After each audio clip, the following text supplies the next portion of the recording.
Guys, welcome back for part 3 of our book study. Today we're going to focus on chapters 9 through 13 in our book, same book, Yellow Brick Roads. Throughout these chapters, Alan tackles the difficulties that could come with content reading and kind of states the importance of their reading process. She acknowledges that students who struggle with reading may also have many other hurdles in their way as well. Along with reading, she also focuses on writing and the importance of strong idea development, and she breaks down the differences between assessing and evaluating our students. The structure of reading usually comes from the reader's knowledge of the subject that they are reading, the structure of the text, the knowledge of language, and the broad-based background. And there are many students that struggle with the reading process, even ones that we would, as teachers, consider successful in most scenarios within the classroom. They can still struggle with the reading process. So 4 challenges that are associated with content reading are lack of background knowledge, lack of being able to read the structure of different texts, management of the reading task, and the inability to make personal connections to the reading. And I know that's something that kind of always has stood out to me. When I am reading something and I'm able to kind of make those personal connections and relate it to my life, it allows me to comprehend it a lot more. And I'm sure there's a lot of students that are like that as well. So one thing we don't want as teachers is for our students to walk away from our content classes kind of feeling lost or like they haven't learned anything, like they haven't comprehended anything. So we want to try and eliminate that as much as possible. It's very crucial that we first help our students establish that background knowledge to support their understanding for reading. Alan states that the implication for anyone involved in teaching reading should be obvious. Whenever readers cannot make sense of what they are expected to read, the reading becomes more difficult for the students and can make learning for them pretty much nearly impossible. So Alan realized when teaching our students that many teachers ask their students to write down concepts, themes, and events of which a lot of students end up having no knowledge of. So one way she helped her students connect more to the readings in the classroom was she would read a brief description of like the author or the poet before actually reading the material. So giving them a brief description of what the material is going to be about or who wrote the material kind of got them more focused to pay attention when they actually went to read the material. So some techniques that she used that I know a lot of teachers do use is the KWL chart, which is the what you know, what you want to know, what you have learned, and the BKWLQ chart, which is the background that's built, what do you know, what do you want to know, what did you learn, and what new questions do you have.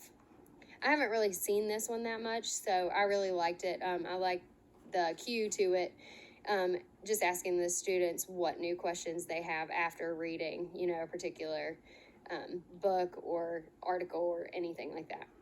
So using these techniques and building the background knowledge for students is more memorable ways for them to help to remember and take their understandings to new learning moments. So these more in-depth learning experiences kind of lead students another step closer to that independent lifelong learning.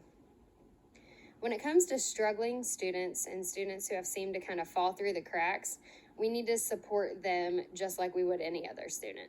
Different techniques that Alan uses for these students are what she calls code breaker, meaning maker, text user, and text critic. So I'm kind of going to talk a little bit about all 4 of those. So code breaker, she acknowledges as simply a set of strategies and skills necessary to break the code of text. So this could be used when students,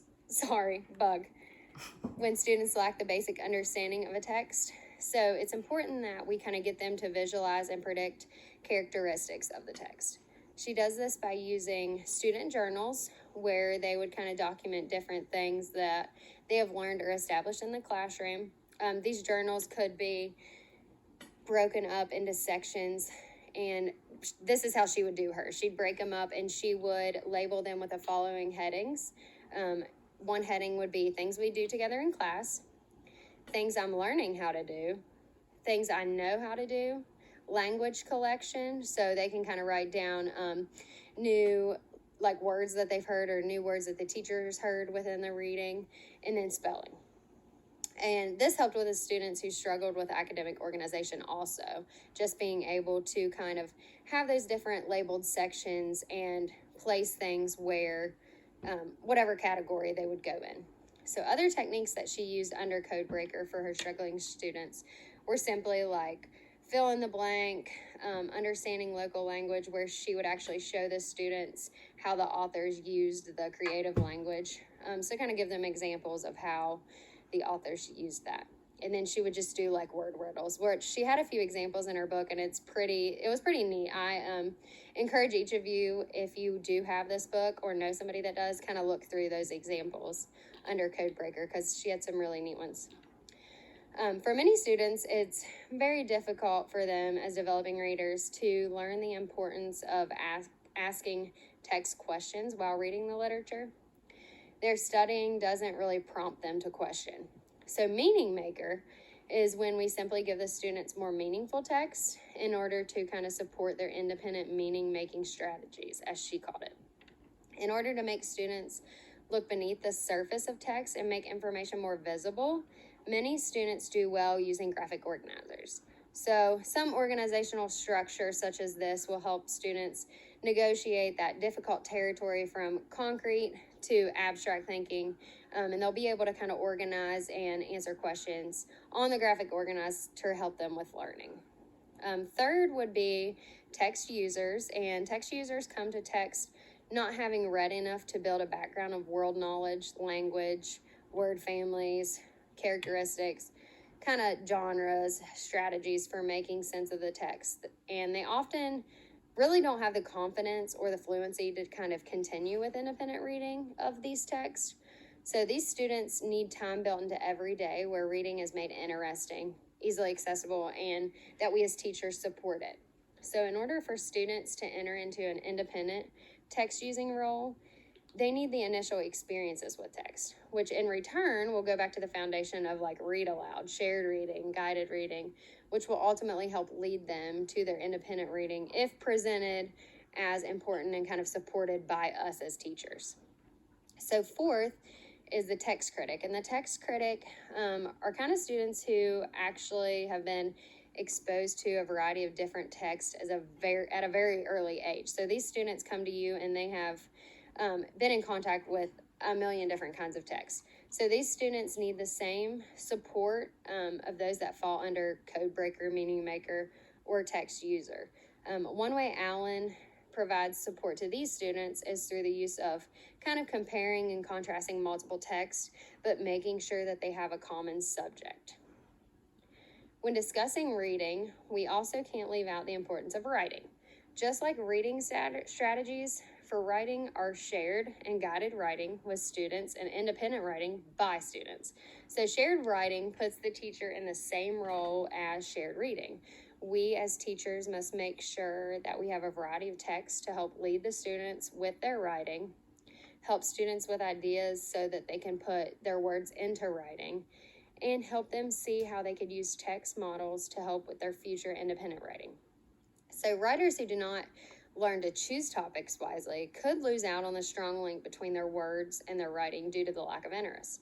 So one strategy that Allen uses for her shared writing is patterns. She says these patterns provide a safety net with students who run out of ideas about what to write and kind of where to go next. So for many students, this pattern strategy is a step between teacher dependence and kind of their independent choice of ideas. So even though the teacher is leading hey, you need to go from this to this to this to make a pattern, they're still able to figure out what interests them and kind of use their independency for their different ideas. Many teachers think that the normal writing basics are just spelling, grammar, and punctuation, but Allen doesn't think this at all. She discusses what she calls writers' craft lessons, which she consists of development, organization, details, sentence variety, effective leads and ends, and characterization.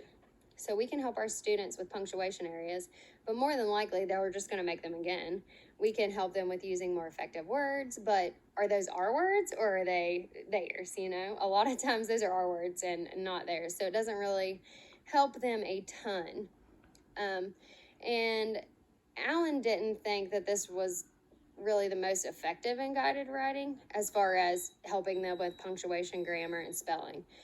Alan stated, when readers begin to think like writers and writers begin to write with readers in mind, the lines that separate the teaching of reading and writing kind of disappear. So it was really neat when she explained one way that she did this. Instead of reading a whole story, she would kind of start right before the turning point of a story and then just read a few paragraphs for the end of the point. And then she would let her students discuss or argue or kind of put them in small groups so they could write a little story about what they think led to the turning point and what they think would happen after. So this kind of helped them become writers while sharing their ideas, and they probably didn't even realize that's what they were doing. Like, oh, I'm writing a story, I'm finishing a story. So that was one way that she really liked to help her students. Of course, something that is always discussed in every subject, even content literacy, is the process of evaluating and assessing students. Although there are many ways of doing this, Alan discusses the importance of allowing assessment information and reflective teaching to drive within the classroom. She states that it is important to remember that measuring your height doesn't make you grow any faster, and weighing yourself doesn't make you lose weight. If we continue as teachers to let assessments that least inform classroom practice take a disproportionate amount of our teaching and learning time, progress in the very areas that assessments measure will kind of decrease from the lack of our instructional time. So we know that assessments can give important feedback to many that are interested, and that assessment evaluation can be really critical for us classroom teachers. But assessments should be used to come to a fair evaluation. Simple assessments within the classroom on a weekly basis should kind of tell us teachers how we are doing teaching, what we should go over, what we need to start again, what the kids are having trouble with. So one way many teachers do this is simply just using exit slips. And I really like this idea. I know a lot of teachers that I've kind of substitute taught for use exit slips. So this is kind of a way that students, at the end of the day, they have a little slip and they just fill out their exit slip of something that they have learned from the day's lesson. And then the teacher can kind of go over these at night, and it is a way for her to assess the students and see how much that they learned. Another way to assess the students is to simply hand out surveys and sentence completion papers, which can also help influence our planning for future lessons as teachers. So that's another way that Alan did it. And one other way that she talked about that kind of stood out to me was self-reflection techniques.